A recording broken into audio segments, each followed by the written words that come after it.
अस्सलाम वालेकुम, मैं हूं अलीना शिगरी। नाज़रीन, अब से कुछ देर पहले डीजी आईएसपीआर ने प्रेस ब्रीफिंग करते हुए बताया और तमाम तफसीलात जारी की जिस तरह से भारत की जानिब से, और ये नस्ल परस्त दहशतगर्द रियासत है भारत, जिसने बुज़दिलाना हमला करते हुए हमारे आम शहरियों को निशाना बनाया। उन्हीं की तफसीलात आज डीजी आईएसपीआर अपनी प्रेस ब्रीफिंग में जारी कर रहे थे। किस तरह से जख्मियों के हवाले से उनके स्टेटस और जिस किस्म की कार्रवाई इनकी जानिब से की गई, उसके नतीजे में जो उनको जिस शिकस्त का सामना करना पड़ा वो भी सबके सामने है।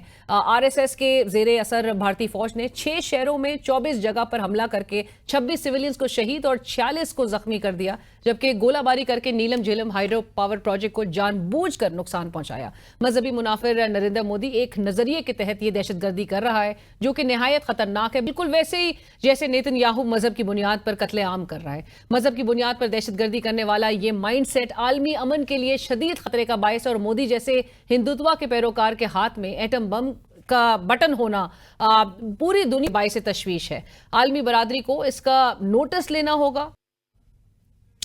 जो पहलगाम फॉल्स फ्लैग ऑपरेशन का बदला लेने आ रहे थे वो जहाज गिरवा कर चले गए। दुनिया में भारत तीसरा बड़ा दिफाई बजट रखता है और 1,000 से जायद फाइटर जेट्स रखने के बावजूद भारत को बदतरीन शिकस्त का सामना करना पड़ा और अब भारत पर उसकी अवाम की जानिब से दबाव दुगना हो गया है। फ्रांसीसी खुफिया एजेंसी के एहलकार भी कंफर्म कर रहे हैं कि पाक फिजाइया ने राफेल तैयारा मार गिराया है और यह तारीख में पहली बार हुआ है कि कोई राफेल तैयारा कॉम्बैट में तबाह हुआ हो।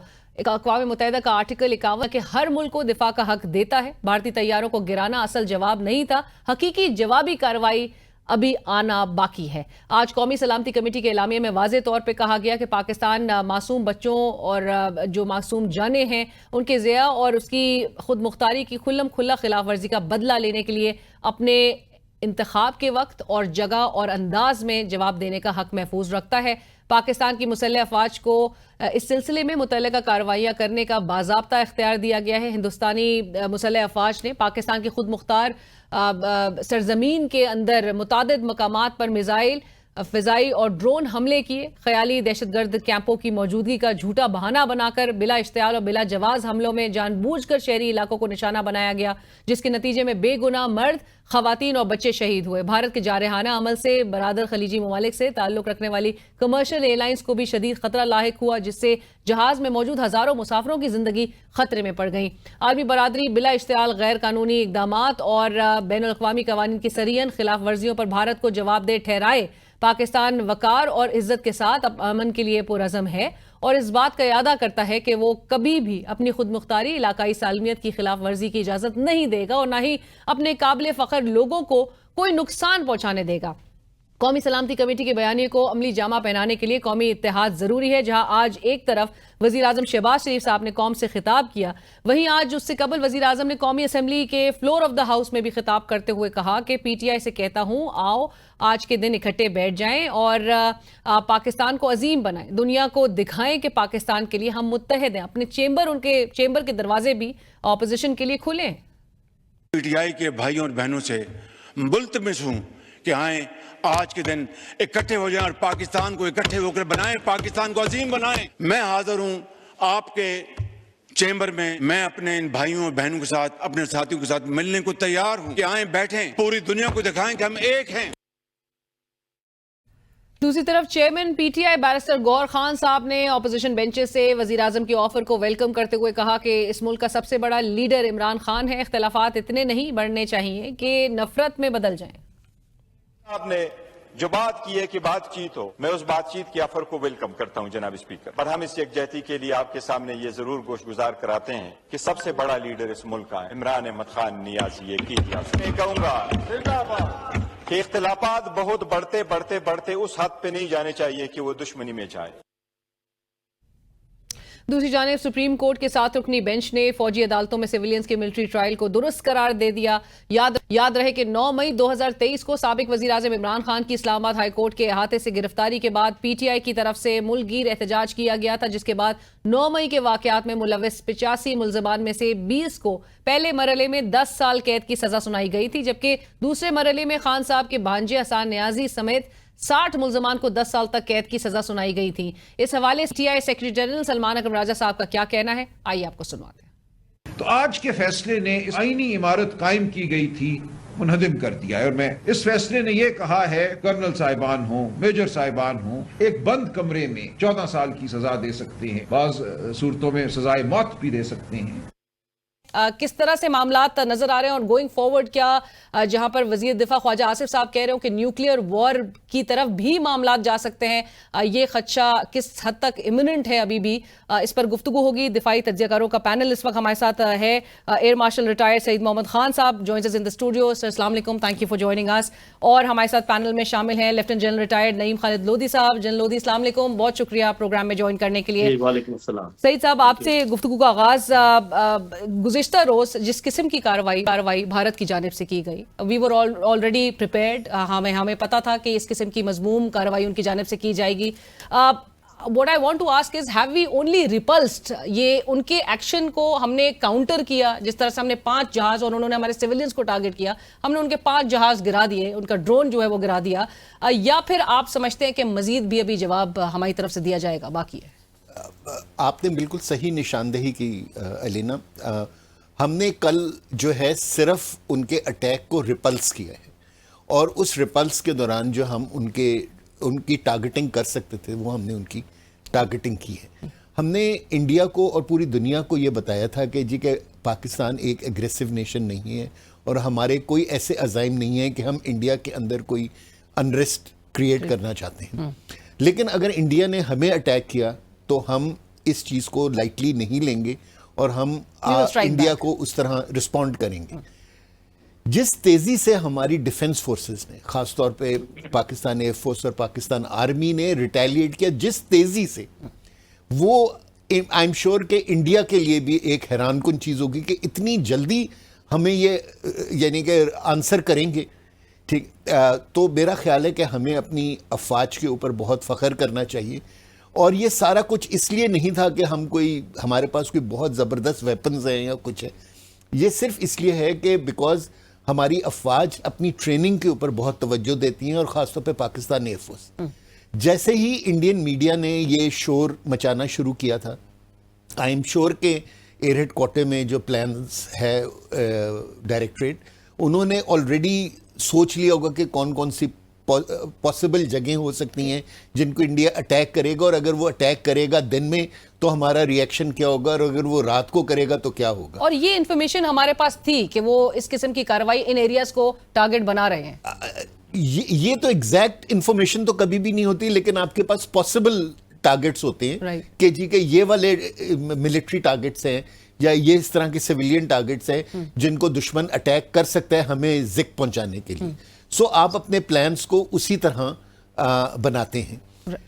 जो खूबसूरती है कि आप ये देखें कि इंडिया ने पुलवामा में भी रात को अटैक किया था और कल भी रात को अटैक किया, और वो ये समझ रहे थे कि रात को अटैक करके उनको कोई सेफ्टी या सिक्योरिटी मिल जाएगी।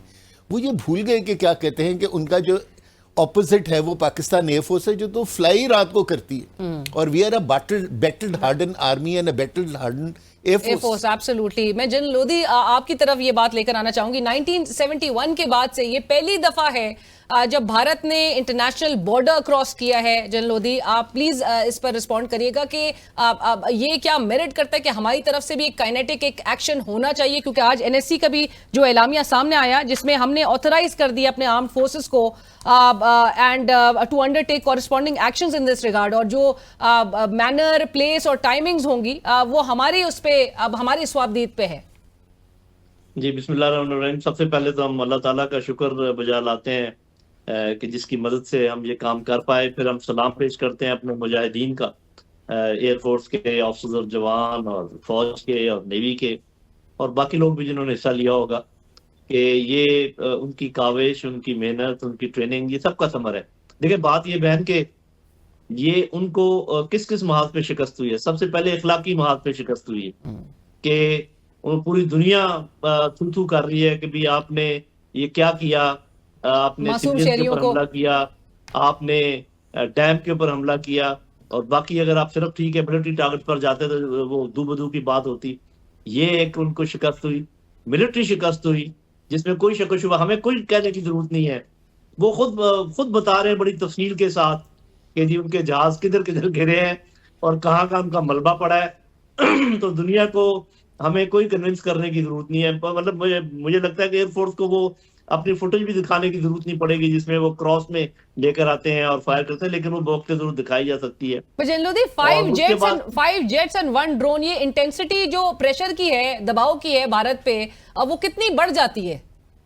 जी, इसमें फिर जो पॉलिटिकल शिकस्त है उसके अलावा अब जो असल बात है जो आपने बात की कि क्या ये जंग खत्म होगी या ये आगे चलेगी, वो तो आपको जो नेशनल सिक्योरिटी कमेटी का बयानी है वो बिल्कुल क्लियरली बता रहा है कि हमने अपना अभी तक सिर्फ दिफा का हक इस्तेमाल किया है, और इसका जो जवाब है वो हमारे पास हक है कि हम किस जगह किस वक्त पे करते हैं। असल में जब दो न्यूक्लियर पावर्स आपस में टकराती है ना, तो जो बहुत कम होता है हुआ है दुनिया में, ये बार बार हमारे ये हो रहा है, तो उसमें एक चीज होती है, उस टर्म को हम कहते हैं फायर ब्रेक, के we give time to the other party to think, कि आप अपने रीवैल्यूएट करें कि आप जो जो समझ रहे थे वो बात नहीं निकली है। दूसरा, 2 बातें और थोड़ा सा इंतजार करने की है। नंबर 1 कि जो ये पूरी इंटरनेशनल कम्युनिटी उमड़ आई थी और कह रही थी कि भी अब ख्याल करो, रिस्ट्रेंट करो, वो अब इस बात को क्या समझ गए हैं कि कैसा फ्लैश पॉइंट है कश्मीर, और जब पानी का मसला शामिल हो गया तो ये क्या बन गया है और क्या इसको रिजॉल्व करने के लिए तैयार है।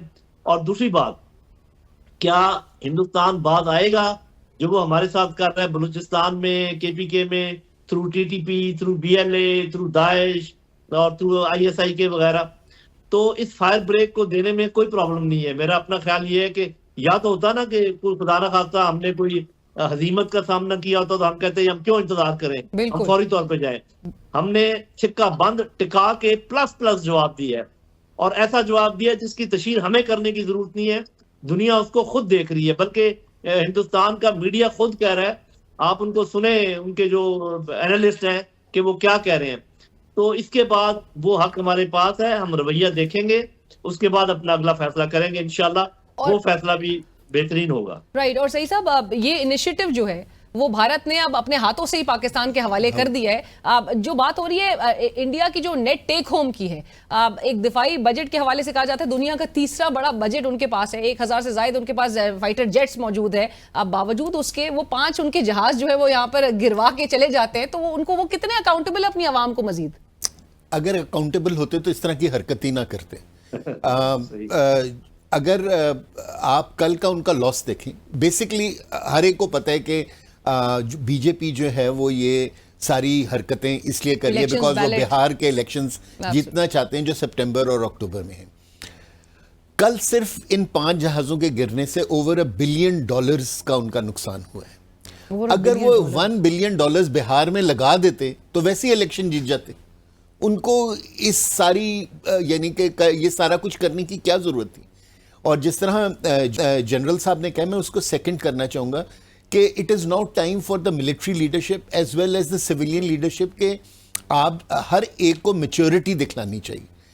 देखिए, जब यूएसए और यूएसएसआर के दरमियान मिसाइल्स फायर होते थे तो उन मिसाइल्स को एक दूसरे की कंट्री में पहुंचने में 25 से 35 मिनट लगते थे, which was a big time to आप डिटेक्ट करेंगे लॉन्च हो गया और आप अपने एंटी लॉन्च एक्शंस ले सकें। हमारे और उनके दरमियान तो डिस्टेंसेस आर कोई 200 किलोमीटर, 500 किलोमीटर, 1000 किलोमीटर, जो कि in terms of time 3 minute, 4 minute, 5 minute.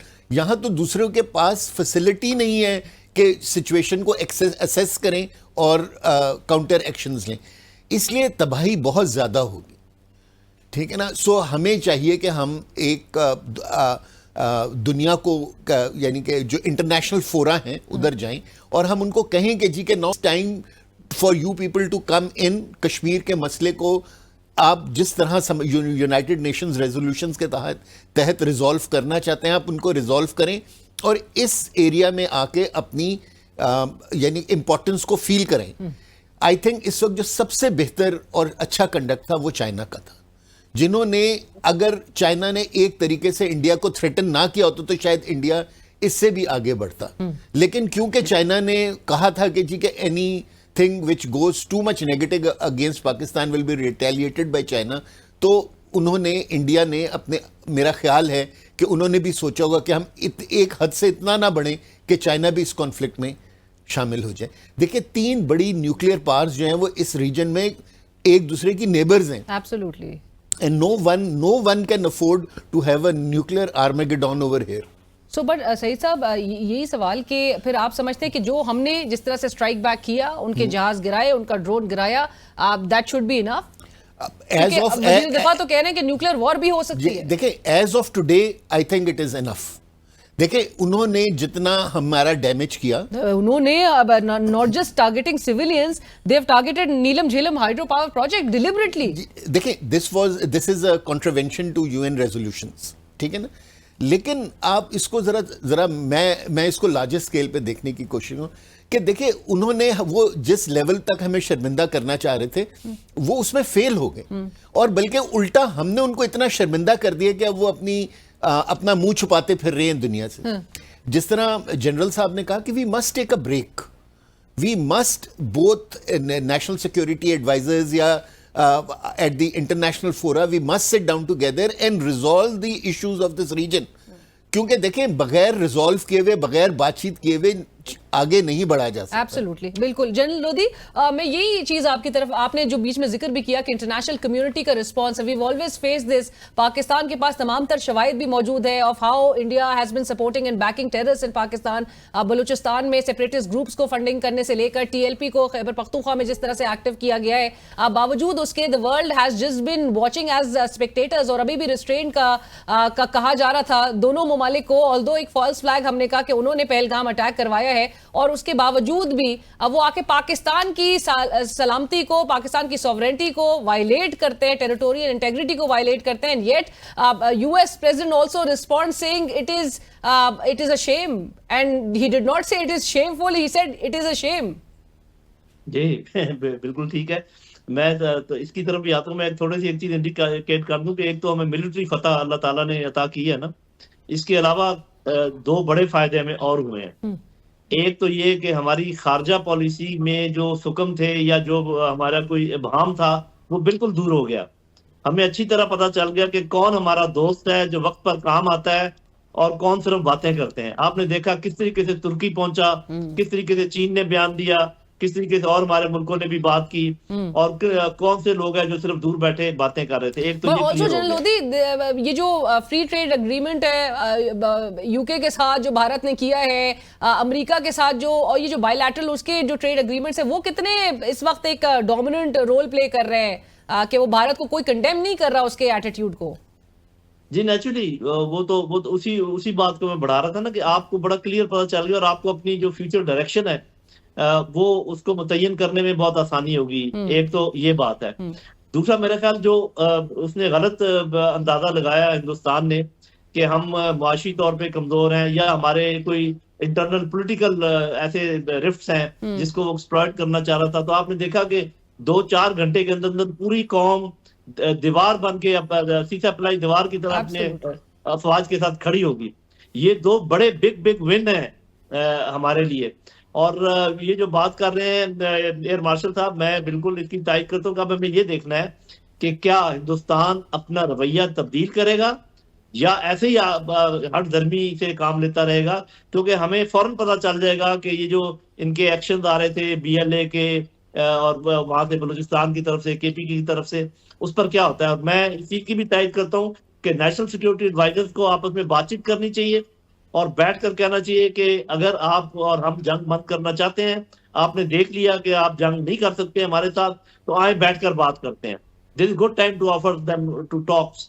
और बातें 2 ही हैं, कश्मीर है और जो इनडायरेक्ट स्ट्रेटजी में वो हमारे ऊपर हमलावर हैं। ये 2 बातें हम कर लें अगर तो हल हो जाती हैं, तो मजीद जंग को बढ़ाने की जरूरत नहीं है। अगर बातों से बात नहीं मानती तो फिर लाते तो मौजूद ही हैं। राइट। मैं इसी के साथ ही एक ब्रेक का मुझे कहा जा रहा है, ब्रेक शामिल करते ब्रेक होंगे हमारे साथ।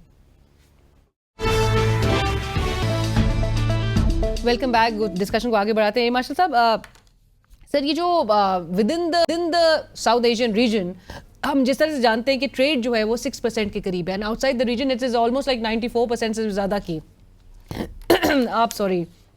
आप ये जरूर बताइएगा कि इकोनॉमी एंड मार्केट्स की एक्सेस कितनी एक मेजर रोल अब प्ले कर रही है। And the way I mention कि फ्री ट्रेड एग्रीमेंट जहां पर भारत बायलैटरल ट्रेड एग्रीमेंट्स कर रहा हो, उसके साथ साथ ही उसको क्या वाकई कोई बावर नहीं करा सकता कि जो वो कार्रवाइयां कर रहे हैं और जिससे पूरा खित्ते का अमन डिस्टर्ब हो, उसको कोई कंडेम करे, उसको कोई रोके? देखिए, at the end of the day जब आप एक थर्ड पार्टी पर्सपेक्टिव से देखते हैं तो जो थर्ड पार्टी है वो किसी भी रिलेशनशिप में सबसे पहले अपना बेनिफिट देखेगी, और economic benefit is always the number one benefit any country is looking while holding relations with the other country. ठीक है, हमें इस चीज़ से आंखें बंद नहीं करनी चाहिए कि इंडिया एक 1.25 अरब लोगों की आबादी है और दुनिया के हर मुल्क के लिए एक बड़ी मार्केट है। ठीक है, और लेकिन हम भी 25 करोड़ की आबादी हैं और हम भी एक बहुत बड़ी मार्केट हैं दुनिया के लिए। आई थिंक सिर्फ गवर्नमेंट के लिए नहीं, मेरा ख्याल पूरे पाकिस्तानी कौम को अपनी सोच को ठीक करना चाहिए कि इस दुनिया में आपकी मजबूती फौज की वजह से तो होती है, लेकिन आपकी ज़्यादा बड़ी मजबूती आपकी इकोनॉमिक स्ट्रेंथ होती है, उस कंट्री की इकोनॉमिक स्ट्रेंथ। सो आज हमें, अगर हम अपने लिए कोई लेसन ड्राइंग करें तो अब हमने अपने आप को इकोनॉमिकली स्ट्रॉन्ग बनाना है। हमने अपने आप को ना सिर्फ लोकल कंट्रीज जो इस रीजन में हैं उनके लिए इंपॉर्टेंट करना है, बल्कि हमने अपने आप को दुनिया की कंट्रीज के लिए इंपॉर्टेंट करना है। बिल्कुल। देखिए, आपने एक फिगर दिया, इसके मैं आपको इससे भी डिप्रेसिंग फिगर देता हूँ कि जिन ममालिक के साथ हमारी 97% बॉर्डर है उनके साथ हमारी नेशनल ट्रेड 3% है। जब मैं बात कर रहा हूं इंडिया, अफगानिस्तान, ईरान, इनके साथ जो हमारी टोटल वॉल्यूम ऑफ ट्रेड है is 3% of our total trade, which is not correct. अगर फर्ज कर लें कि अफगानिस्तान और ईरान के साथ हमारा एक मजहबी ताल्लुक तो है, लेकिन अगर एक इकोनॉमिक ताल्लुक भी हो और वो ताल्लुक इतना स्ट्रांग हो कि क्या कहते हैं कि वो इंडिया के करीब ना जाएं क्योंकि उनको अपना नुकसान महसूस होगा, तो इट इज़ नाउ, मेरा ख्याल है कि हमें उस डायरेक्शन की तरफ एज अ नेशन अब सोचना चाहिए कि हमारी फ्यूचर स्ट्रेंथ हमारी फोर्सेस ने दिखला दिया है कि अल्हम्दुलिल्लाह हम बड़े स्ट्रांग, हम नेशन के बॉर्डर्स का दफा कर सकते हैं। अब हमारे पॉलिटिशियंस को दिखलाना है कि वो हमारी कंट्री को इकोनॉमिकली स्ट्रांग कर सकते हैं या नहीं कर सकते। राइट। और मैं जनरल लोधी की तरफ ये सवाल लेके जाना चाहूंगी, और मैं आखिर में जरूर चाहूंगी कि नाजरीन के लिए भी जो प्रोफेशनलिज्म और जो हम बात भी कर रहे थे हमारी एयरफोर्स, हमारी अफवाज पाकिस्तान की, जिस तरह से उन्होंने रिस्पॉन्ड किया और जो वॉरियर्स का जो मोराल होगा वो तो अमेजिंग, मतलब पूरी कौम इस पे जो है मेरे ख्याल से फख्र महसूस करती है। हमारी अफवाज पाकिस्तान, हमारी एयरफोर्स जिस तरह से उन्होंने रिस्पॉन्ड किया है और जिस तरह से वो मुल्क के तहफ़्फ़ुज़ के लिए बिल्कुल एक एक इंच का दिफा कर रहे हैं। जनरल लोधी, जो इकोनॉमी की रिलेटेड बात हो रही थी और सईद साहब ने भी कहा कि पाकिस्तान को अपने आप को एक इकोनॉमिकली वाइबल और उस तरह से मनवाना होगा।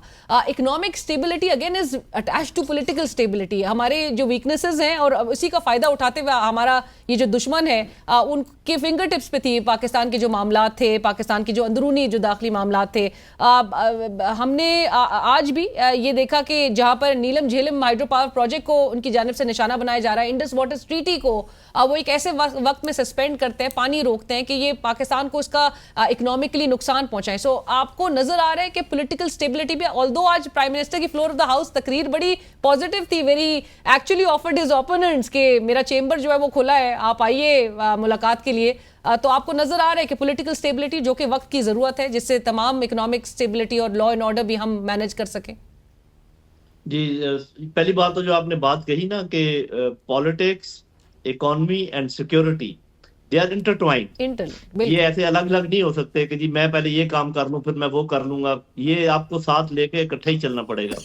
जो प्राइम मिनिस्टर साहब कह रहे हैं कि मेरा चैम्बर खुला है, मेरा ख्याल है कि चैम्बर से ज्यादा उनको अपना दिल खोलने की जरूरत है। वो जिस दिन भी खुल गया मामलात बड़े ठीक हो जाएंगे। मैं 2 स्ट्रेटेजिक पॉइंट्स पेश करना चाहता हूँ इससे पहले कि आपका प्रोग्राम वाइंड अप हो। देखिए, अभी जो कश्मीर है ये कोई ट्राइलैटरल मैटर नहीं रह गया between Kashmir, Pakistan and India. It is now a quadrilateral matter. China is a big stakeholder. तो ये उनका स्टेक हमें और बढ़ाना चाहिए और इस मामले को इस तरीके से हल करना चाहिए कि ये एक क्वाड्रिलैटरल मामला है ताकि चाइना जैसी बड़ी ताकत इसमें इंटरेस्ट ले। दूसरी बात यह है कि हमें भी पता होना चाहिए और इंडियंस को अच्छी तरह ये बात मालूम है, उन्होंने बड़ा हैवी क्लैम्प डाउन दोबारा किया है इलीगली इंडियन हेल्ड कश्मीर के ऊपर।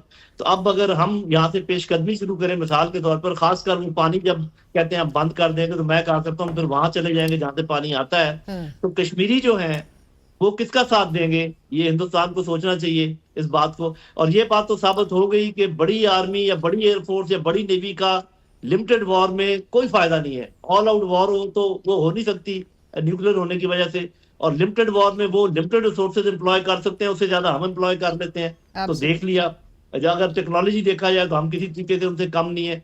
और एक बात जो मैं अपने नौजवानों से बात करना चाहूंगा वो ये कि बच्चों, ये जो हमें हमारी नजरों में गिराने की कोशिश की गई है कि आप किसी काबिल लोग नहीं है, आप बड़े थर्ड क्लास लोग हैं, और आपकी ये इकोनॉमी हमारी जानबूझ के खराब की गई है थ्रू इकोनॉमिक हिटमैन, और हमें अपनी नजरों में गिराया गया थ्रू सोशल मीडिया। तो आज हमें मौका है कि हमारी फोर्सेस ने हमें दिखा दिया है कि हम कैसी कौम है, हम क्या लोग हैं। हम अपने आप को, अपना जो स्टेटस है, चलो अगर बढ़ाएं ना तो कम से कम उतना तो करें जितना कि हम हैं। बिल्कुल। हमने तो खुद ही जो ना अपने ऊपर कीचड़ उछालते रहते हैं, एक दूसरे का गिरेबान पकड़ा हुआ है। और वो जो बात की, मैं आखिर में ये जरूर कहूंगा कि चूंकि पूरी कौम इस फौज और अफवाज पाकिस्तान और हुकूमत के साथ खड़ी थी, अभी हुकूमत को चाहिए कि वो रेसिप्रोकेट करें, और वो तमाम लोग जो अपनी तमाम पॉलिटिकल चीजें भूल कर आपके साथ खड़े हो गए थे, उनको गले से लगाएं, बिल्कुल। ताकि आपका अंदरूनी फ्रंट भी मजबूत हो। और वो अल्लामा इकबाल ने कहा था, हो सदाकत के लिए जिस दिल में मरने की तड़प, पहले अपने पैकरे खाकी में जा पैदा करे। तो ये इंटरनल हार्मनी पैदा करें, इकोनॉमिक प्रोग्रेस पैदा करें, और दुश्मन को ऐसा जैसे अभी जवाब दिया है, हर जगह जवाब दें, लेकिन तजारत करने में मेरे ख्याल में कोई हर्ज नहीं है। बिल्कुल। और आपस में जो जितने आपके इर्द गिर्द मुल्क हैं उनके साथ अच्छे ताल्लुकात रखें, Right. और आगे बढ़े, लेकिन अपनी कुव्वत को जमा रखें, और जो आपने उनको थ्रेट दिया है उस पर कायम रहे। अगर वो नहीं बात आते तो जो हम कर सकते हैं हम करेंगे बिल्कुल। और इंशाअल्लाह। कल भी, बल्कि general Lodhi, floor of the house, marshal साहब, अब ये जनरल अयूब खान साहब की वो तकरीर को, तारीखी तकरीर को दोहराया गया था वजीर इत्तलात ने, कह के उन्होंने ये बात कही थी कि दुश्मन भी जो है वो समझ जाए कि उसने किस कौम को ललकारा है। लास्ट में यही जो कंटिन्यूड प्रोफेशनलिज्म हम देख रहे हैं हमारी अफवाज और हमारी एयरफोर्स के, उस पर final comments. I wrap up. I think हमारी पाकिस्तान एयरफोर्स का कल जो रिस्पॉन्स था वो हमारी जो ट्रेडिशंस हैं एन उनके मुताबिक था, ठीक है ना। हर पीएफ का जो पायलट है वो असगर खान, नूर खान और मुनीर, सरफराज रफ़ीकी, इनकी लेगेसी को लेके आगे चलता है। ये जो कल आपने परफॉर्मेंस देखी एयरफोर्स की, वो जज्बे से नहीं थी, वो प्रोफेशनलिज्म था एट इट्स हाईएस्ट पीक। और प्रोफेशनलिज्म आता है थ्रू ट्रेनिंग एंड ट्रेनिंग। सो मेरा ख्याल है कि जिस तरह पाकिस्तान एयरफोर्स ने इस वक्त अपने आप को ढाला हुआ है, जिस तरह वो अपनी आप को आगे लेके चल रही है, उसको इसी तरह चलना चाहिए। क्योंकि 2019 में भी वो कौम के उम्मीदों पे पूरा उतरी, कल भी वो अपनी कौम की उम्मीदों पे पूरा उतरी, और अब कल के बाद कौम की उम्मीदें उससे और ज्यादा बढ़ चुकी है। और मैं आपको ये खबर भी, और मैं चाहूंगी you respond to this as well. CNN से अभी खबर आई है कि सीएनएन पे एक फ्रांस के ऑफिशियल ने इस बात को ये बताया है, एडमिट किया है कि एक राफेल जेट जो है वो हमने गिराया है, विच इज अगेन, ये तारीख में पहली बार जो है ये किया गया है। ये फर्स्ट टाइम जो है इन हिस्ट्री हमने एक राफेल जो है वो गिराया है इन कॉम्बैट। जी, एक तो Rafale is the 4th generation aircraft in the world, ठीक है ना। ये इस वक्त यूरोप का और खासतौर पे फ्रांस का फ्लैगशिप एयरक्राफ्ट है, एंड कभी कॉम्बैट में नहीं गिरा। कॉम्बैट का ये पहला एयरक्राफ्ट है जो कॉम्बैट में गिरा है।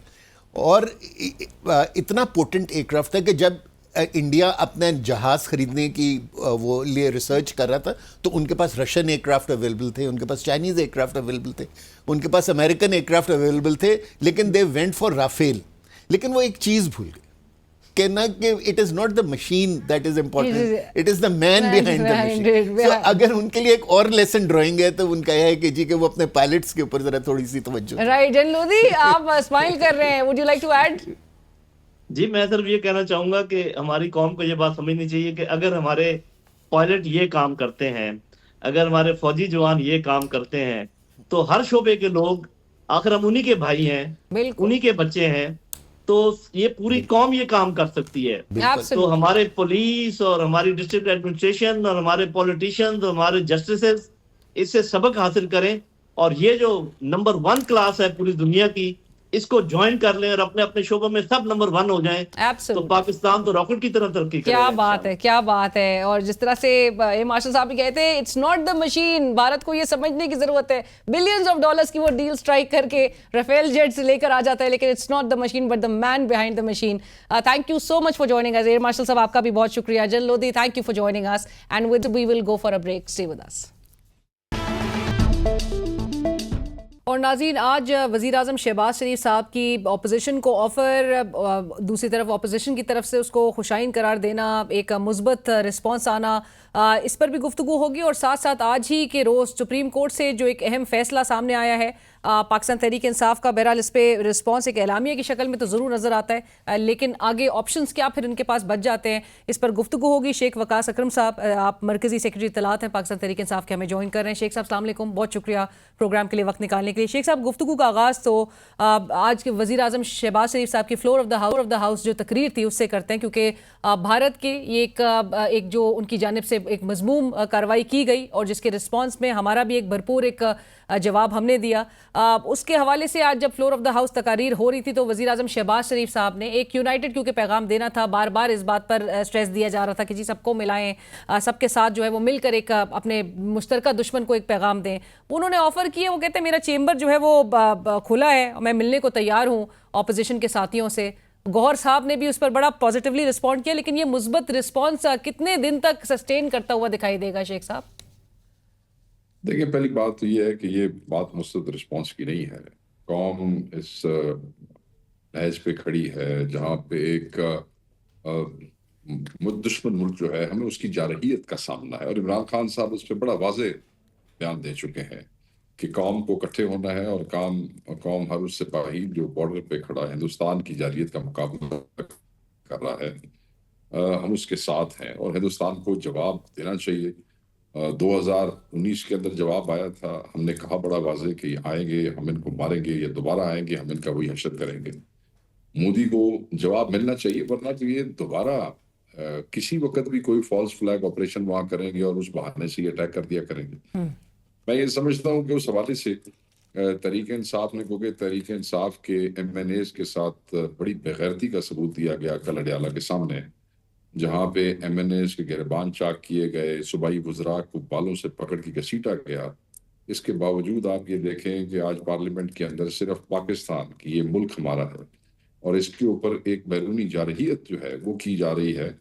तो एक ऐसा वज़ीर आज़म जिसकी शायद हमारे लोग शक्ल भी देखना पसंद नहीं करते, उन्होंने खामोशी से उसकी तकरीर सुनी, वरना जो कुछ कल हुआ और फिर उसके बाद जो उन्हें धरना दिया शायद उसको बात भी ना करने देते इस वज़ीर आज़म को। मगर क्योंकि मुल्क सबसे पहले है, पाकिस्तान सबसे पहले है, और इसलिए आज तहरीक इंसाफ की जो पार्लिमानी पार्टी थी उन्होंने डिसीजन लिया और उन्होंने वो मैसेज जो है वो होने दिया कि ये कौम जो है वो इकट्ठी है। बाकी रहेगी चैम्बर वाली बात, अली ना बात सुन जाएंगे चेंबर में, वैसे चले जाना चाहिए अगर ये मुल्क की बात है। वज़ीर आज़म के चैम्बर में किस लिए जाना है? हमें इससे क्या काम है? इस वज़ीर आज़म से जो ये हमारे लोगों के साथ कर रहा है, करवा रहा है, हमें इस वज़ीर आज़म से क्या काम है? चैम्बर में जाएं। हम कहते हैं ऑल पार्टीज कॉन्फ्रेंस बनाओ। आपको पता है कि तो आप ये चेंबर में भी जाके ये बात कह सकते हैं, अपने जो डिमांड्स है वो रख सकते हैं। नहीं, क्यों कह रहे हैं? हमको उसके को मुलाजिम है कि हमें उसके चैम्बर में चले जाएं, या हमको उसकी पार्टी के उसके चैम्बर में चले जाएं, या हमने उससे कोई अपने को ठेके लेने हैं जो उसमें चले जाए। बात यह है कि मुल्क हम सब का है। ठीक है, तुम चोरी चकारी से भी वहां आके बैठ गए हो, मगर इस वक्त तो चलो तुम्हारे हाथ में जिम्मेदारी है और उसका हमने अपना मैसेज दे दिया। बात सिर्फ इतनी नहीं, लेकिन शेख साहब ये भी तो हो सकता है ना कि चेंबर की बात वो ऐसा जेस्चर एक शो करना चाह रहे हो कि I am willing to be flexible. और लानत करें चेंबर पे, तो क्या चेंबर? मैं आपको कह रहा हूँ कि मोदी फॉल्स फ्लैग ऑपरेशन के बाद दूसरी APC बुला रहा है हिंदुस्तान के अंदर, दूसरी APC। राहुल गांधी उसके साथ खड़ा होता है, जो उसको पसंद नहीं करता उसके खिलाफ उसने पूरे हिंदुस्तान में वो जो मार्च किया आपको पता है, ठीक है, उसी हुकूमत के खिलाफ किया। मैं ये कहता हूं कि तुम APC क्यों नहीं बुलाते हो? इमरान खान को बुला के बीच में उठाओ, मतलब तारड़ के मुंह से तुम हिंदुस्तान को जवाब दिलवा रहे हो। यार कुछ अल्लाह से डरो। तो मुंह होता है किसी को जवाब देने वाला, वो ऐसे बंदे देखिए, कुछ चेहरे होते हैं, कुछ शख्सियात होती हैं जिन पे कौम को एतमाद होता है और उनके मुंह से निकली हुई हर बात मौसर होती है, असरअंदाज होती है। और ऐसी सूरत हाल में हमें ऐसी कीमती शख्सियात को जेल में रखना नाहक केसों में तो तुक नहीं बनता। तुम एपीसी बुलाओ, तुम कंसेंसस करो, तुम एक ताकतवर पैगाम दो। आज तुम मतलब ठीक है, पीटीआई ने आज एक अच्छा मुजाहरा किया, बड़ा अच्छा, उस पर हमें कोई एतराज नहीं है। ऑब्वियसली पार्टी का, पार्लियामानी पार्टी का ये फैसला था, मगर इंडस वाटर ट्रीटी के हवाले से आपने कोई बात नहीं की है। क्या लेम गुफ्तगू आपने की है? मतलब आपके 26 से अब 30 बंदे होने वाले हैं जो शहादतें हो गई है। वो आए, उन्होंने हमारी शहरी आबादी पे गोलाबारी की है, ठीक है जी, शहरों के अंदर आके की है, और उसके बाद आप कहते हैं जी कि हमने जवाबी कार्रवाई की। पाक फजाइया ने बड़ा जबरदस्त किस्म का वो किया, रिएक्शन दिया, और ऐसे ही होना चाहिए, बिल्कुल एप्ट जो है रिस्पॉन्स था, हो गया। मगर मुझे ये बताया जाए कि जो हमारे 26 से ज्यादा शोधा हैं वो बस ठीक है, वो आए तो उन्हें मार छड़िया, तैसी भी गए तो जवाब दे छड़िया, तो कोई बात होती है करने वाली। बट शेख साहब, जहां पर आज ही जो सुप्रीम कोर्ट से फैसला आया है उस पर भी मैं चाहूंगी कि आप रिस्पॉन्ड करें। फौजी अदालतों में जो सिविलियंस का ट्रायल है उसको गैर आईनी करार देने का फैसला कल अदम करार दिया गया है। आप लोग का एलामिया जारी हुआ जहां पर आप कहते हैं कि ना सिर्फ ये आइन की उन आर्टिकल्स की खिलाफ वर्जी है बल्कि बुनियादी इंसानी हुकूक, बैनुल अक़वामी मुआहदात और जमहूरी इक़दार के भी खिलाफ है। मजाक है अलीना, ये आइन के साथ मजाक है, ये जमहूरियत के ऊपर हमला है, ये कौमी यकजहती को नुकसान पहुंचाने के मुतरादिफ। मतलब ये क्या किया आप लोगों ने? और फिर 12 जजेस ने इसको सुना है, 5 और 7 का वो हुआ, तो आप माइनॉरिटी जो है उसके व्यू को आप मेजोरिटी के ऊपर आप वो कर रहे हैं। किस लिए? वो सिविलियन राइट्स जो आइन में हमें मिलते हैं उसका आप क्या करेंगे? तो ये तो इन्होंने बिल्कुल वो तो तरीके इंसाफ ने वाजे कर दिया है। हम तो समझते हैं कि हम बिल्कुल इस फैसले से एग्री नहीं करते हैं। ये हर तरीके से इस फैसले के खिलाफ हम हर आईनी, सियासी और अवामी महाज पे आवाज बुलंद करेंगे, बिल्कुल बुलंद करेंगे। हम इसके ऊपर खामोश नहीं बैठेंगे। बट आप एक्सपेक्ट कर रहे थे ये इस फैसले को? देखें, 26वीं तरमीम के बाद जिस किस्म की कोर्ट्स जो है इस्टेब्लिश हो गई है, कई लोग उसको कैंगरू कोर्ट्स भी कहते हैं, और वेरी राइटली सेड, उसके अंदर जिस तरह जजेस बिठा दिए गए हैं, जिस तरीके से चीजें मनूवर की गई हैं, उसके बाद अब आप क्या तवक्को कर सकते हैं अदालतों से? बट दैट अगेन, आपको इससे पहले कि आप सवाल करें, बट दैट डजंट मीन कि will keep quiet, we will not stand up to इस किस्म की चीजें कि हम। But what will you do Sheikh साहब? क्योंकि तहरीक के लिए तो खान साहब को जेल से बताना पड़ रहा है कि एक मौसर तहरीक चलाएं जो कि अब तक चला नहीं पाई है आपकी जमात। नहीं, खैर हम सारे पहले दिन से अभी तक तहरीक में ही है। खान साहब ने ये नहीं कहा कि चला नहीं पाई तो आप चलाएं। खान साहब ने कुछ अर्सा पहले तहरीकों की मेगा मोबिलाइजेशन की जितनी कॉल्स थी वो अपने हाथ में ले ली थी। आप देख लें, 4 की भी हो तो डेट उन्होंने दी, 26 वाली जो डेट थी, 24 वाली, वो भी अलीमा खान साहब ने खान साहब से अंदर से लेके दी थी। उससे पहले खान साहब ने कह दिया था कि डेट मैं खुद दूंगा, आपको याद होगा। और फिर 26 के कताल के बाद, 5780 गिरफ्तारी के बाद और 150 बंदों को बुलेट इंजरी के बाद एक फिजा जो है तब्दील हुई। लोगों को इन्होंने मतलब हरासा किया, खौफजदा किया, गोलियां मारी सीधी, ठीक है जी। तो उसके बाद बंदे रीमोबिलाइज, री एनर्जाइज होते वक्त लगाते हैं। मगर अब ये जो इन्होंने इस किस्म के काम शुरू कर दिए हैं, ये तो बंदे रिएक्शन शो करेंगे, और उसके अंदर कोई तरीक हमें शेप अप करने की जरूरत ही नहीं होगी, तरीके खुद ब खुद शेप अप हो जाएंगे। तो खान साहब ने जुनैद अकबर के जिम्मे लगाया कि भाई तुम बिल्कुल वहां से करो, काम शुरू करो। एक तवील अरसे तो हो गया अब आप लोग को ये सोबतें बर्दाश्त करते करते, और आप लोग के साथ आप लोग को तो एहतजाज करने की भी इजाजत बहरहाल नहीं है। आप रैली या कन्वेंशंस नहीं कर सकते जो गिरफ्तारियां अमल में आ जाती हैं। हमने हमेशा इजाजत के अगेंस्ट होकर भी किया कि हमें 4 की इजाजत थी, क्या हमें 26 की इजाजत थी? तो 26 के बगैर तो 26 के बाद तो ये बड़े रिलैक्स नजर आते हैं कि अब आप लोग उस केपेबल नहीं रहे हैं एक एहतजाज लॉन्च करने के हवाले से। नहीं, वो रिलैक्स जो नजर आते हैं, इसीलिए इमरान खान की जो है वो बहनें, जो खवातीन जो हैं, और वो उनको 4-5 औरतों को रोज रोक के खड़े हो जाते हैं मुलाकात के लिए, इसीलिए बहुत रिलैक्स है। तो इसीलिए हमारी प्रेस कॉन्फ्रेंसेस टीवी के ऊपर नहीं चलने देते। रिलैक्स हैं तो इसीलिए लोगों को रोक लेते हैं, फलां मेहमान को बुलाओ, फलां को ना, केड़े रिलैक्स ने, बस ठीक है, रिलैक्स हैं तो मैं क्या कहूँ और क्या ना कहूँ। राइट शेख साहब, ये जो आपने बहनों का बल्कि जिक्र किया, कल भी अलीमा खान साहिबा के अलावा 2 बहनों को बहरहाल इजाज़त मिल गई मुलाकात की। जो पैगाम सामने आया इमरान खान साहब का, उसमें उन्होंने अली अमीन गंडापुर साहब को बोला कि जी उनको वो मुझसे क्यों नहीं मिलने आते, उनको बोला जाए कि जी वो मिलने आए। ये जरूरत क्यों पेश आ रही है खान साहब को कहने की? किधर है गंडापुर साहब? मैं समझता हूँ कि अब मैं को बात करूंगा तो बहुत से लोगों को तकलीफ हो जाएगी। खान मेरा कायद है, खान से बढ़ के न किसी की बात मोतबर है, और ना मैं समझता हूँ कि खान से ऊपर किसी की और की बात की अहमियत है। मेरी जात के लिए बाहैसियत है खान साहब की, पार्टी का जिम्मेदार और उनके एमएनए के। बात यह है कि अली अमीन खान जो है वो हर दफ़ा कोर्ट ऑर्डर से जाते हैं, और कई दफ़ा उनको मुलाकात के लिए कोर्ट ऑर्डर की पाबंदी ना होने के बायस अदालत में कंटेम्प्ट फाइल करने की वजह से जाना पड़ा। यानी कि वजीर आला जिसका ये राइट है उसको भी कंटेम्प्ट ऑफ कोर्ट इन्वोक करनी पड़ती है इमरान खान साहब के मिलने के लिए। ये जो बहुत से लोग हैं जो कि हजारों दफा मिल चुके हैं खान साहब से, उनके कंपैरिजन में चीफ मिनिस्टर को वो कम से कम मिलने देते हैं। ये चीजें उन्हीं के कंट्रोल में। कभी कभार तो पाबंदी के बावजूद भी शेख साहब हाँ, फुल जब उन्हें प्रोटोकॉल के जरूरत साथ हो- मिले हैं देखिए, गंडापुर साहब। हाँ, जब उनको जरूरत होती है ना, उनके हाथ में है। ये पता नहीं कौन से लोग हैं जो कहानियां बैठ के और तबसरे करते हैं। ये किसके हाथ में है मुलाकात? ना सिर्फ हमने सुबह की लिस्ट में अली अमीन गंडापुर का नाम डाला है, बल्कि आज इस्लामाबाद हाई कोर्ट में कंटेम्प्ट भी फाइल गई कर है, दी। बिल्कुल गई है। कंटेम्प्ट भी फाइल कर दिया कि जनाब हमें क्यों नहीं मिलने देते, क्या मुसीबत है, मिलने क्यों नहीं देते चीफ मिनिस्टर को। और लोगों को ये पता होना चाहिए कि पिछली दफा भी वो कंटेम्प्ट फाइल करने के बाद उसको मिलने दिया था। ऑब्वियसली वो चीफ मिनिस्टर है, कंटेम्प्ट फाइल करेगा तब भी प्रोटोकॉल में जाएगा, नहीं करेगा तब भी ऐसे ही जाएगा। And that is more of a security detail than protocols. बंदों को वैसे ही जरा इनकलाबी बातें करने का शौक होता है ना, बट क्या करें हम। शेख साहब, कोई मैकेनिज्म अब पार्टी के अंदर आपका इन प्लेस है? आखिरी सवाल मेरा यही होगा कि कोई ऐसी डिसिप्लिन जो है अब वो जिसको प्रॉपर तरीके से पार्टी के तमाम जो लीडर्स हैं वो फॉलो करें कि कल लिस्ट के बावजूद अगर नाम किसी का है और किसी को ना इजाजत दी जाए मुलाकात करने की, तो फिर सब नहीं जाएंगे या जिसको मिलने दिया जा रहा है वो चला जाएगा? देखिए, बात यह है, पहले तो ये एक हमने कुलिया बनाया था मगर किसी ने उसको फॉलो कोई नहीं किया। अब तो अंदर से इमरान खान साहब का इस हवाले से वाज़ेह पैगाम आ गया कि लिस्ट के अलावा बंदे ना मिले। अब भी अगर कोई मिलता है तो फिर आप इमरान खान उसकी तबीयत साफ करेगा, जिसमें पिछली बार एक वकील की तबीयत साफ की थी खान साहब ने। और बहनों ने भी बल्कि कहा है कि आप उन बिल्कुल ना मिला करें। Thank you so much Sheikh साहब, बहुत शुक्रिया आपके वक्त का।